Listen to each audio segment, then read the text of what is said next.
The image of a real estate developer is lots of money, big houses, traveling around the world, cruising downtown in a Rolls Royce. The impression that we're rich without a lot of sacrifice. And if developers are good, they are rich. But the risk and the stress and the challenge to get there is the unseen story. And that's the story that people should understand, because they are really the ones that are sculpting cities, towns, skylines.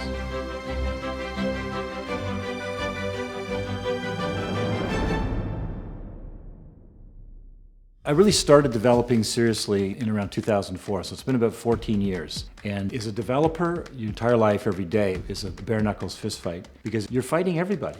Because most people don't agree with your vision. And so my job is to steamroll what I want done through the system. And that's not easy. There's constant requirements for more money. More money, more money, more money. And you have to have that money. If you don't have that money, you're fucked. You know, there are two kinds of developers. There are developers that are really finance guys, and they don't give a shit about the buildings they're building. It's a bottom line, 20% margin. They use inferior materials. They're delivering your basic direct housing. At the end of the day, they don't care. Then you have the developers who use their personality, that are so motivated to deliver something better because it's part of them, that they make it part of them, that they stand up and say, I did this. Like Alan Fana, for instance, that had the nuts to buy blocks of Miami just south of the Fontainebleau. Where did the vision come from? He was going to create a district. And he's not even from the States. He's not even from Miami. He's from Argentina, for Christ's sake. How did he have the vision and the wherewithal to come in and do this multi-billion-dollar development? And by the way, it's fucking awesome. And the Edition Hotel in Bangkok is just mental. It's an incredibly beautiful, tall, high-rise building that looks like it's falling apart. And chunks are missing as you go up the tower. It's deconstructed, but so beautiful. And it stands out in the skyline like a beacon. And so when I travel the world and I see buildings like that, I want to know more about it. I want to know the process. I want to meet other like-minded people, because I still can learn. You know, I know a lot about what I do, and I often say I know more than anybody. But the reality is I don't. I can always learn more. And so I think that's an exciting thing, to know that no matter where I go, there's men and women greater than me, maybe some lesser than me, on their journey of being the best they can be.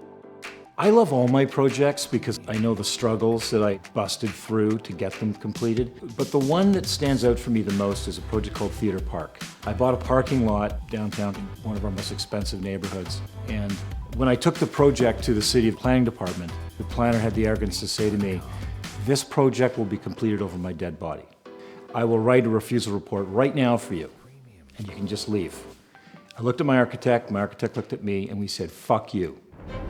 That building stands today, better than we thought, higher than we thought, and if I didn't fight like a maniac and just refuse to listen to people saying it can't happen, that beautiful building wouldn't be there. Anywhere you go, in any city you go into, anywhere you go in the world, the struggle I have here, the same struggle happens. People don't want high-rise buildings in the city. They don't want to live next to a high-rise building. They don't want to live next to a construction site. It's disruptive. It's necessary. We need to change the way we think as human beings about how we're going to live on this planet.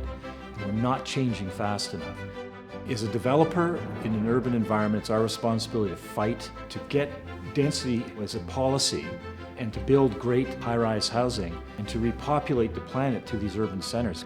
It's not an existential risk, it's a real risk. There's actually waters rising around the world. There's no reason why we can't have 150-story high-rise buildings. It can happen, and we need to work on this right now, because if we don't do this, we're a failed species.